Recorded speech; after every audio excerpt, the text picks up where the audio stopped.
နောက်လုံးတောင်ကြားလမ်းကနေဆက်သွားလို့ရှိရင်ဖုံပတိုင်ရေကန်ကြီးကိုရောက်ပါတယ်ဖုံပတိုင်ရေကန်ကြီးကပုံထဲမှာတွေ့တဲ့အတိုင်းပဲအရန်ကိုစိတ်ရောကြည်လင်တန့်ရှင်းနေတာပဲဒီမှာလဲတောင်ကြီးနဲ့ဆိုတော့လေအရန်ကိုရှုခင်းတွေကအရန်လှပပါတယ်ဟိုဘက်မှာတော့တရားလေးရှိပြီးတော့အဲ့ကနေသွားလို့ရှိရင်တောင်ကိုတပတ်ပတ်သွားရလို့တော့ထင်ပါတယ်ဒါပေမဲ့အဲ့ဒီတရားလေးကိုတော့မသွားခဲ့ပါဘူးတော့တိုင်ရေကန်မှာနာမည်ကြီးတဲ့မလုံးလေးနဲ့လုပ်ထားတဲ့တရားလေးပေါ့နော်ဝါးတရားလေးရဲ့ထိပ်မှာထိုင်ပြီးတော့ဓာတ်ပုံရိုက်လို့ရှိရင်လည်းအရန်ကိုလှပပါတယ်ဓာတ်ပုံရိုက်တဲ့လူတွေကလည်းအများအပြားရှိနေလို့စောင့်ပြီးတော့ဓာတ်ပုံရိုက်ခဲ့ရပါတယ်ဒါကတော့ထွန်းပတိုင်မှာစတူဒီတာ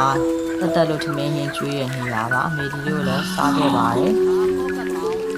ထွန်းပတိုင်ရေကန်ကနေပြီးတော့ပြန်တဲ့ခါကျတော့ကော့ကတောင်ကူဝင်နေခဲ့ပါတယ်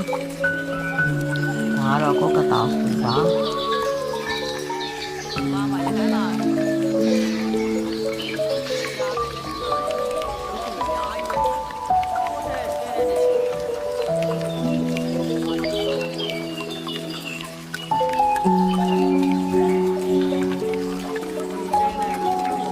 ဒီနေ့မှာကျွေးပြားခင်တာတော့အဆင်ပြေ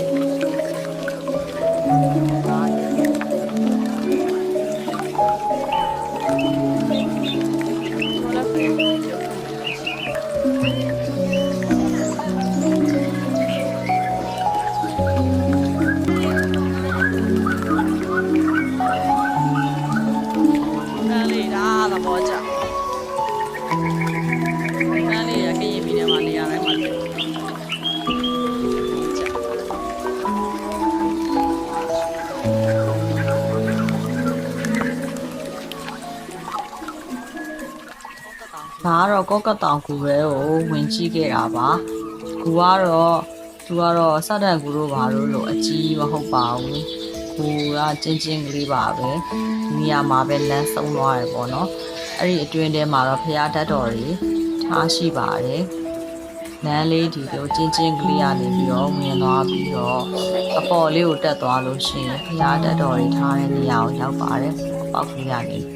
ခေါင်းငုံပြီးဝင်သွားရတယ်ပေါ့နော်ဒါကတော့ဖျားတတ်တော်တွေထားတဲ့နေရာဖြစ်ပါတယ်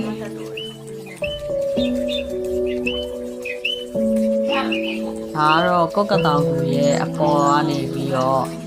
ဆူတောင်းပြည့်စေဒီလေးရှိအဲ့ဒီနေရာကနေတက်ပြီးကြည့်ခဲ့ရတဲ့ရှုခင်းလေးပဲဖြစ်ပါတယ်ဒီနေ့အတွက်ကတော့ကော့ကတောင်ကူမှာခရီးစဉ်ဆုံးပါပြီပြီးလို့ရှိရင်ဟိုတယ်ကိုပြန်ပြီးအနားယူတော့မှာပဲဖြစ်ပါတယ်